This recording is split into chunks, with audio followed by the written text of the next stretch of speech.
Approchez, approchez, braves gens, petits et grands, badauds ou lutins, suivez ma voix, prenez le chemin, approchez et écoutez l'histoire enchantée que je vais vous conter. C'est l'histoire merveilleuse d'Amandine, la petite lutine. Amandine a bientôt 10 ans et elle est très malheureuse. Elle aimerait beaucoup rejoindre l'équipe du Père Noël et commencer à l'aider dans ses préparatifs, mais l'apprentissage d'un lutin du Père Noël commence avec les soins aux reines du prénom. Or, quand Amandine pense aux reines, elle ne voit que leurs grandes bouches qui peuvent la mordre, leurs grandes jambes avec ces drôles de pieds qui peuvent la taper. En fait, Amandine a peur. Elle a entendu plein d'histoires que se racontent les enfants humains sur les animaux et certaines lui ont fait très peur. Le grand méchant loup, les chouettes qui portent malheur, les chiens qui attaquent, les chevaux qui mordent et qui tapent.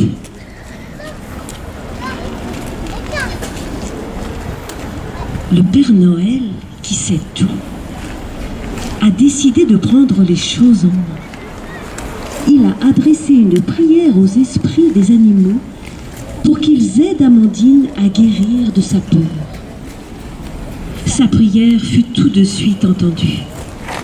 C'est ainsi qu'un soir, peu de temps après, alors qu'Amandine dort tranquillement dans son lit, une grande dame blanche sort de la forêt et vient dans la chambre de la petite lutine endormie.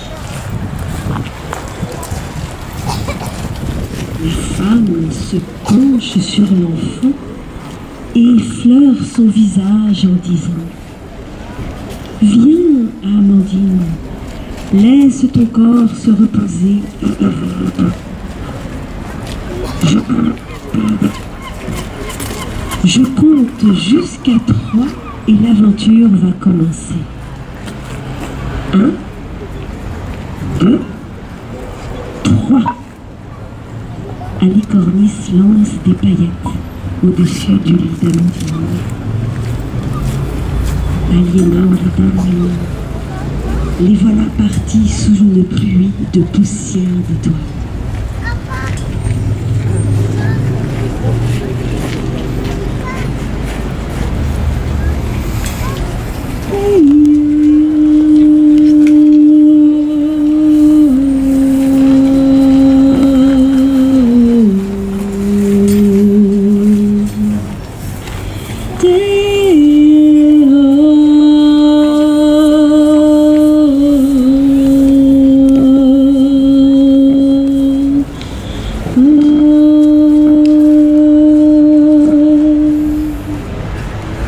Amandine est seule au milieu de la forêt.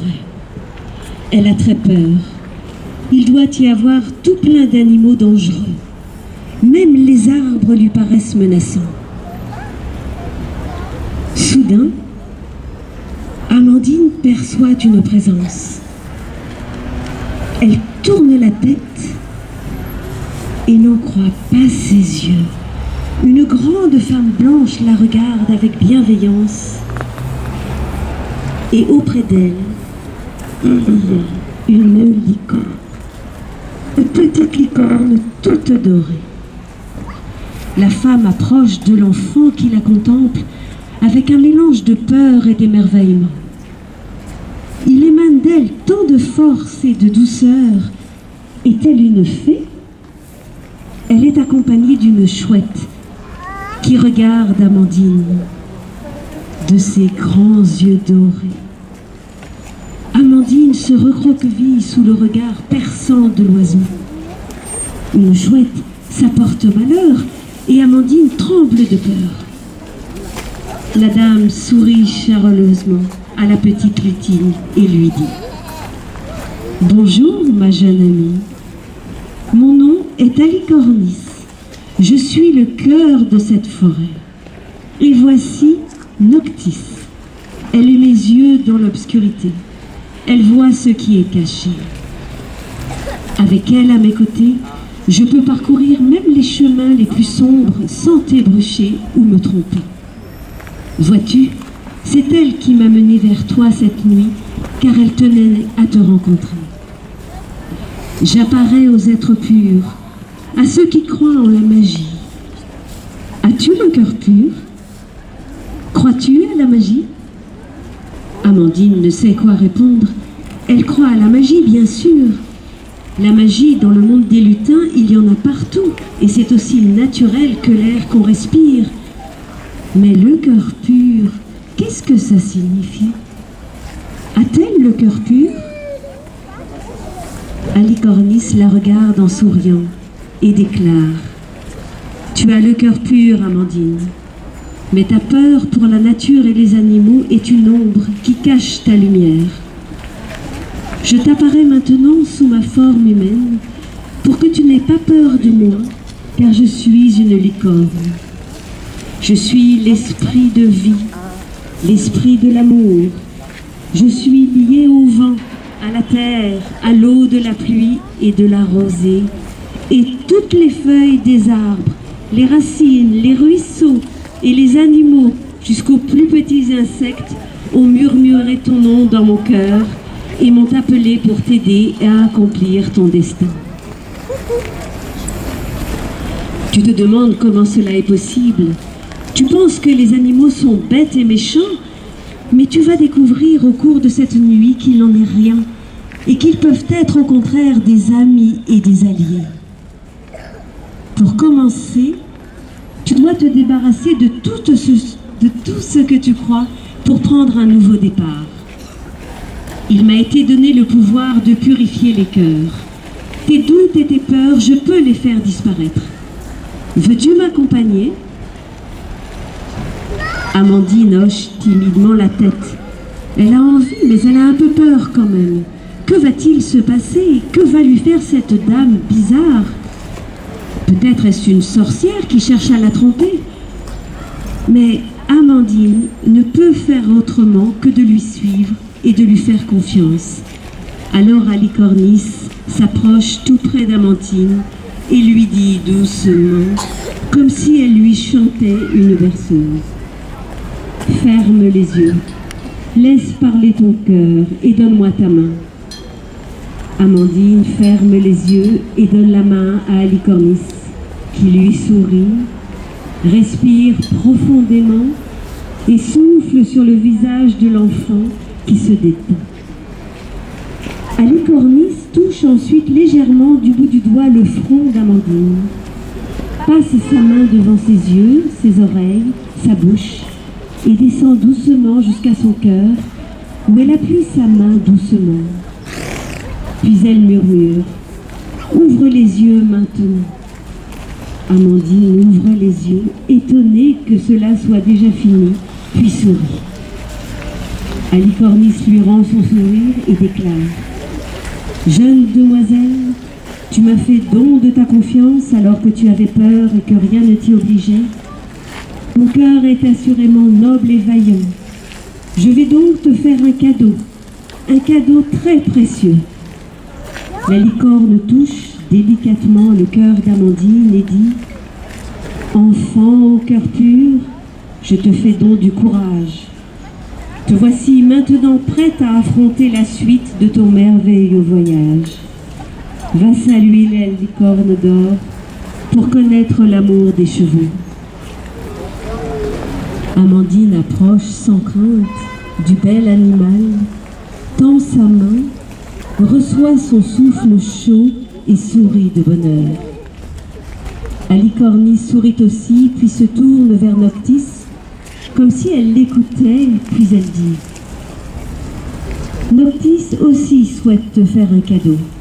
Elle te propose de t'accompagner pour te guider à travers la nuit. Acceptes-tu » Amandis regarde Noctis, et au lieu de la peur, elle ressent le courage qui court dans ses veines. Elle sourit et dit « Oui, oui, très bien. » « Très bien, dit Alicornis, je suis fière de toi. » Elle prend délicatement Noctis et la tend à Amandine. « Bon voyage, mes amis. » Amandine et Noctis s'éloignent dans la nuit, pendant qu'Alicornis les regarde fièrement avant de rejoindre la forêt.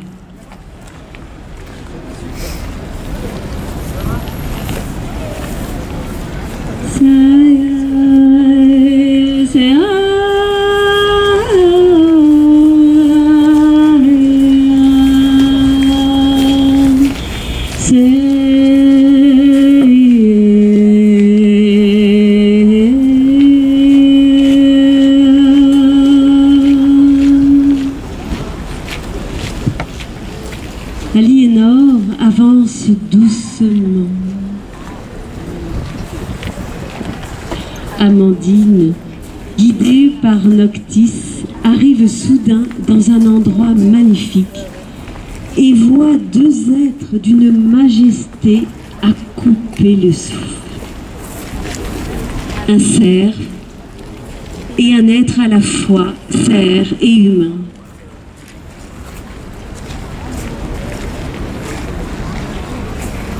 Celui-ci vivement et gracieusement sa tête vers elle, à son approche, la regarde puis avance doucement, majestueusement, à un rythme régulier et plein de grâce.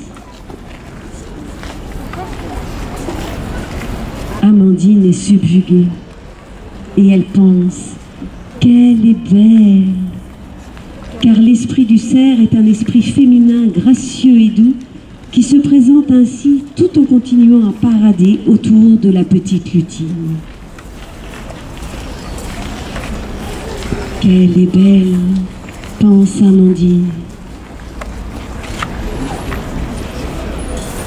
Et puis Kiichi se rapproche d'Amandine. Je suis Kiichi, l'esprit du cerf. Je suis l'esprit souverain des animaux de la forêt. Je me tiens droit, fier et altier.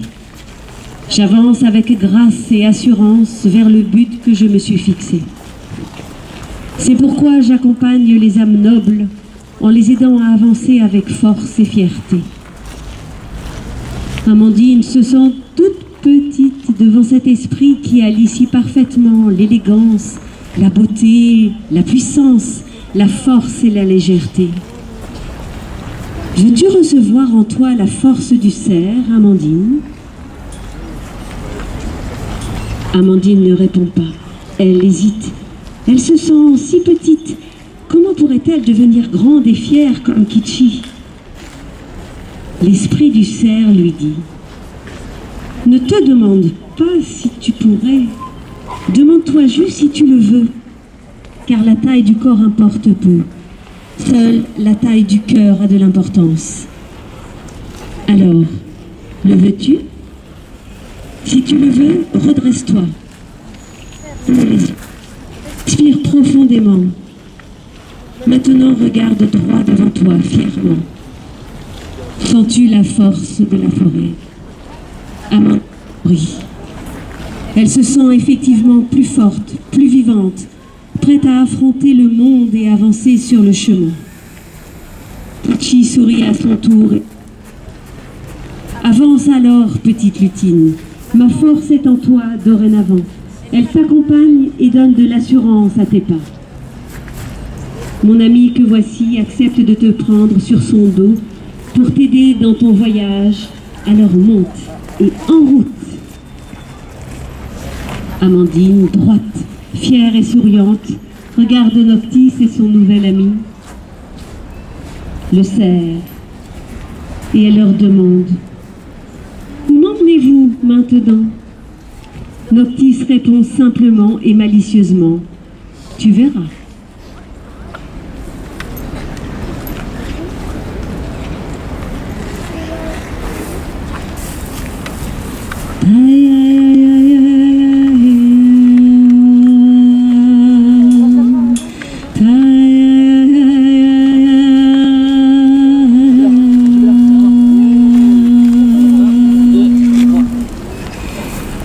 Amandine et Noctis arrivent dans une petite clairière au bord d'une falaise. Le chemin s'arrête là. La petite lutine et la chouette font donc halte. Amandine regarde partout, cherchant où aller, mais Noctis ne bouge pas, elle attend. Amandine a maintenant toute confiance en l'oiseau et parvient déjà à comprendre certains de ses messages. Elle se calme donc et attend, elle aussi. Noctis scrute un buisson dans la forêt. Amandine regarde dans la même direction et là, elle voit deux grands yeux jaunes qui la fixent. Elle a un mouvement de recul. Mais Noctis reste calme et sereine et semble dire à la petite lutine « Il n'y a pas de danger ». Amandine parvient à refouler son frisson de peur et se détend. C'est alors que surgit une créature à la fois humaine et louve. Elle est très grande, marche sur deux jambes et s'avance vers Amandine sans la quitter des yeux. Elle s'arrête face à elle et hume l'air. Elle renifle toutes les odeurs et elle tourne autour d'Amandine et Noctis. Amandine ne bouge toujours pas et elle repense aux cadeaux qui lui ont été déjà faits. Elle ressent en elle le courage de la licorne et la force du cerf. Et elle ferme les yeux et elle respire. Elle respire, respire et respire encore. Sentant la sérénité de la lutine, la femme louve s'arrête et s'adresse à Amandine en ces mots. Salutations, Amandine. Je vois que les cadeaux qui t'ont été offerts n'ont pas été perdus et que tu en as fait bon usage. Je suis Tala, l'esprit de la grande louve, maîtresse de ces bois, de ces plaines et de ces montagnes. Je sais suivre mon instinct et écouter la nature, ma nature. Je vole dans le vent et dors dans la terre. Et je danse avec le feu. Je danse avec la pluie, car je porte en moi l'esprit de la liberté. Et c'est le cadeau que je choisis de te donner, ma jolie petite lutine, belle à croquer. Et Tala part d'un éclat de rire, fière de sa plaisanterie, et se met à danser joyeusement. Viens, Amandine, laisse rire ton cœur et danse avec moi. Alors un grand sourire se dessine sur le visage de la lutine. Elle pose Noctis et d'un seul élan, elle rejoint Tala. Et toutes deux dansent comme le feu et tournent comme le vent.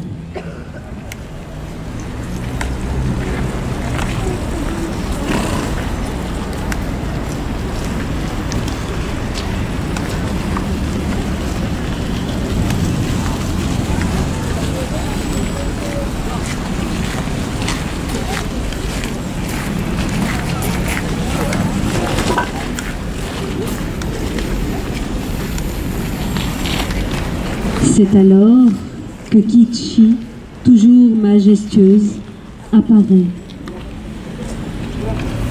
et se laisse elle aussi gagner par cette énergie de liberté qui emplit la clairière. Et la voilà qui rejoint la danse et caracole avec grâce. Puis arrive Alicornis, qui se met elle aussi à tourner au rythme de la forêt. Un bruit de tambour résonne, de plus en plus fort.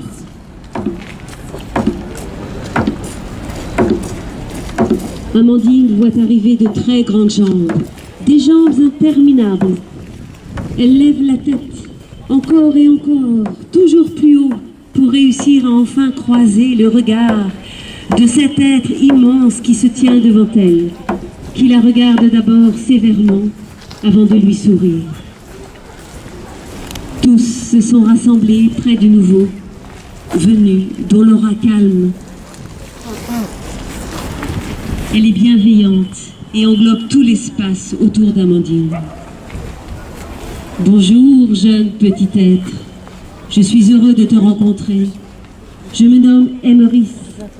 Je suis l'esprit gardien de cette forêt. J'ai suivi ta quête, Amandine, et je suis émerveillée de ton courage, de ta force et de ta liberté d'esprit. Grâce à eux, tu as découvert un bien très précieux.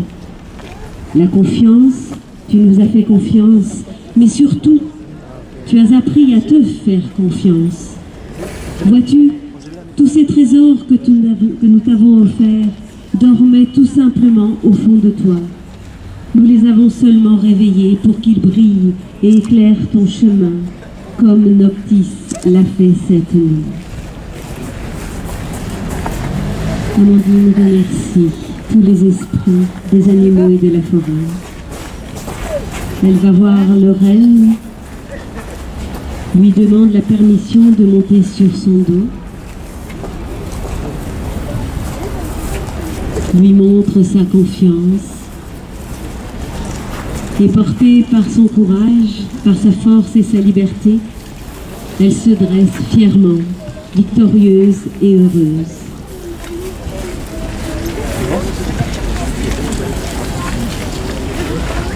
Amandine, veux-tu venir me rejoindre?